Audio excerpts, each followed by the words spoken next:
This is exactly what the NHL feared about the Montreal Canadiens as Ivan Demidov puts on the best performance of his career. 1 goal, 2 assists, vaults himself into first in rookie scoring, and sends Montreal into a tie for first in points in the Eastern Conference. But it was not just Ivan Demidov, it's the depth scoring. Juraj Slafkovsky getting a goal, Mike Matheson continuing a stellar season, Dobes literally making history. There is so much going on, and we're going to break it all down. But before we get into that, guys, we are pushing for 23,000 subscribers. We're only 75 away. If you subscribe to the channel, Montreal will not lose their next game versus Seattle. We don't make this up. If you subscribe to the channel, they're going to win. If you don't subscribe, they're going to lose. That's just the rules. Sorry, we don't make them. It's just what the rules are. Thank you so much for being here, Jesse. So much to discuss. Looking at the game scorecards, Mike Matheson insane, Demidov, Carrier, Slafkovsky. But look, there's a ton we could get into. Feel free to pause, take a look at the box score. There's so many pauses. We'll get into Ivan Demidov, I promise. But honestly, Jesse, the depth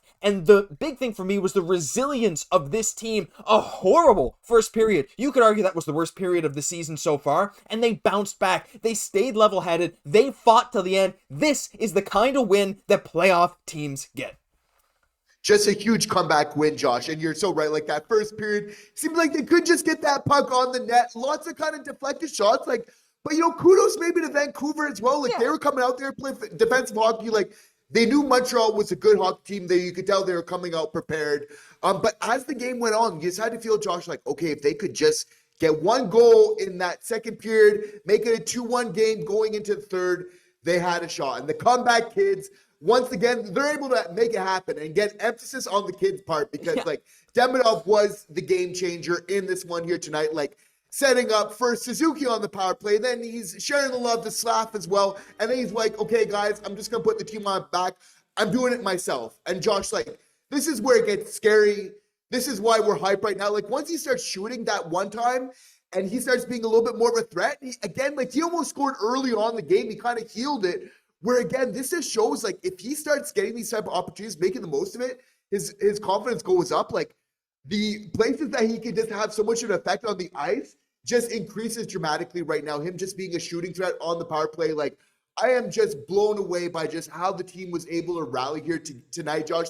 We knew we were lucky to get Demidov, but we're really seeing it here tonight, just how truly fortunate this team is. And the power play one is revived. I mean, after 7 straight penalties against the Montreal Canadiens, going back to that game against Edmonton, we get some chances. There were some weak calls, whatever, you take them. Montreal, they did their best on the power play, and Ivan Demidov on that power play one, it looked good versus Edmonton. We saw it come to fruition in this game. He completely revived it. Who knew? He was the solution. We talked about it. He gave Suzuki his first goal of the season. He gave Suzuki his second goal of the season. He is un poison dans l'enclave. He absolutely is, Anthony Maltz. 9 points is the most by a rookie this season, vaulting himself to number 1. And look, he played with Elias Pettersson for a full 10 seconds. He's playing with these NHL level guys like he's playing in the MHL. Nick Suzuki would already have 100 points if Demidov was on PP1 since game 1, says Hockey Junkie. And there's a reason he is in all of these pictures. And it's the depth, too, with the Montreal Canadiens, Jesse. He's tied for 3rd on the team in points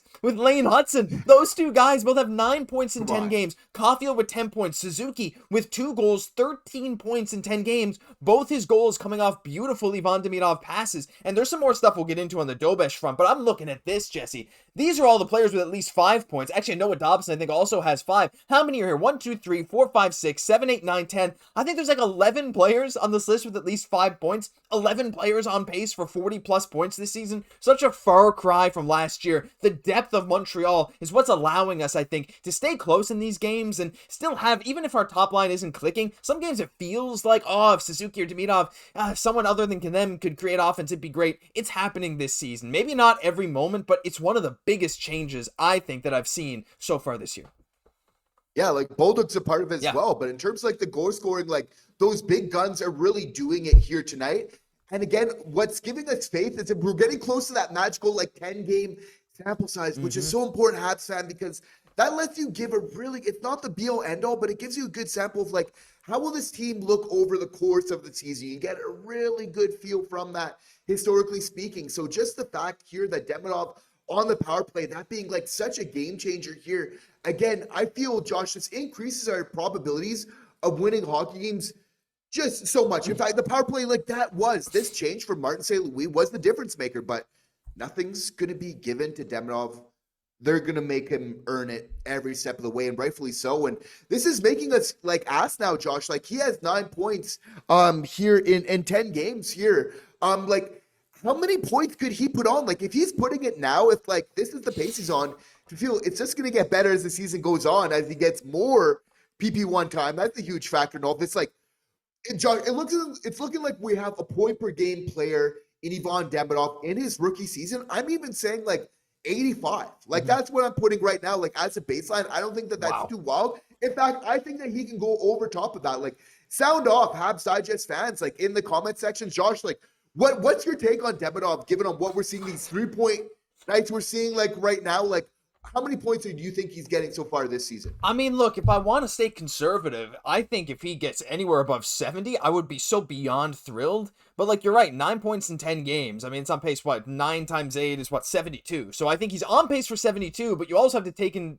consideration that he's only now on PP1 and the PP1 looks more dangerous. So like saying him having him above 80 is not the most insane thing, which is a crazy thing to talk about with him right now, but he genuinely looks so dangerous. So teams are going to start game planning against him right as he gets into the season, but I don't think it's crazy to say he gets 80 points. And maybe that's an overreaction, but I really don't think it is, because I think we're seeing his cerebral play on the ice is so insane when you watch these plays, not just the shot. I mean, the shot hits the skate, whatever. It's still an insane rip. It was a hard shot. But this play here, to think to pass to Slaf there is so quick thinking. This fake shot into the pass, unbelievable. Everything he's doing is proving that he could absolutely keep this up. And who knows how these other guys are going to produce, right? Like Newhook, again, 7 points in 10 games. His line mate, Oliver Kapanen, Bolduc, Slaf, and Caufield are all on pace for 30 goals. Caufield himself on pace for over 40 right now. But that's nuts, right? At the same time, like I think it's possible he could get over 80. But before we finish this video, look, we talk about Ivan Demidov, Nick Suzuki, these guys all game.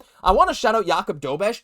Jesse, he's the first rookie in NHL history to start back-to-back seasons 5-0. Bit of a nitpicky stat because it's a retained rookie eligibility. I don't really know what you count here. Like, do you have to not be a rookie in that first year? But it doesn't matter. It's still making history, technically. Jakob Dobes's performance, again, putting up above 900 save percentage, and I thought he looked really, really good tonight. And again, 906 save percentage, 29 saves on 32 shots. One of those goals came with the goal he pulled for Vancouver. Like, he looks so good. 2 power play saves. He made some stellar saves throughout this game. Looks so calm, looks so collected. Would it shock you if he gets to start again Wednesday versus Seattle? When he's in, he wins games, Jesse. He's 5-0, Monty's 2-4. I think the numbers are 2-3. The numbers might just speak for themselves. Yeah, and I think I definitely would expect him to get the start again that next game, just to give Monty a little bit more time. Yeah. Which I feel like Monty's good at bounce back. Yeah. The thing about Dobes, like he looked really good, and any of those goals, it was like some deflections where he basically just didn't have a chance. Like everything that you would have expected him to do, he just did tonight. And that's what you could really ask for the Habs. But again, they're giving him that support here tonight. And again, like this is just a huge win. Like they're keeping a build up here, and which is so important here that it's not looking like a fluke anymore. They're going against some of the best teams in the league and really looking like the best team. Obviously, the vast majority of the nights here in the NHL, like this is absolutely wild. Like how this whole team is really coming together right now. Obviously, Dobes, like what a revelation for him to be a part of this. It just shows like, really the riches that this team has right now with so many young players. But it's the vets also contributing right now. Like we're in a situation right now where when Mike Matheson has the puck, like every Habs fan, they want him to shoot it. Yeah. Because they know something good is going to happen. And then once again, he's there in the defensive zone and just that seeing eye puck, he's waiting for a couple of screens to happen, and those high wristers. Like we've seen him have success so far with the season again, getting those big goals. Because Josh, like we needed a couple. It got close there at the end. It got interesting. Vancouver Canucks, they pulled their goalie and they had even some opportunities there. So really getting those extra goals, this team really coming together with that depth, I think was absolutely huge. But I think we also need to give that shout out, Josh, in Hudson playing with a lot of the PP1, which for me was a huge adjustment. We're talking about Demidov on the PP1. I've been talking about how I've wanted Lane Hudson to play with those best players.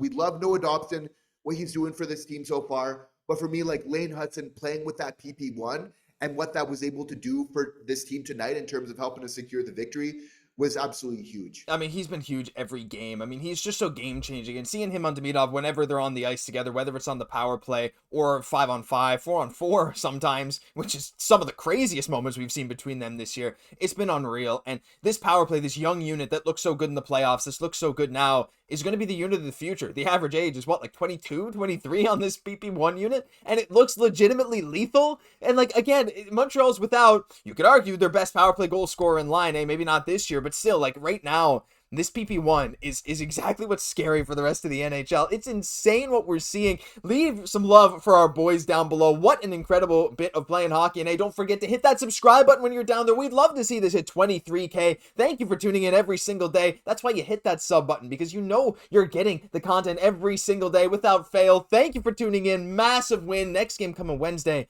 I'm Josh Gosse, my co-host Jesse Poirier. We'll catch you in the next one.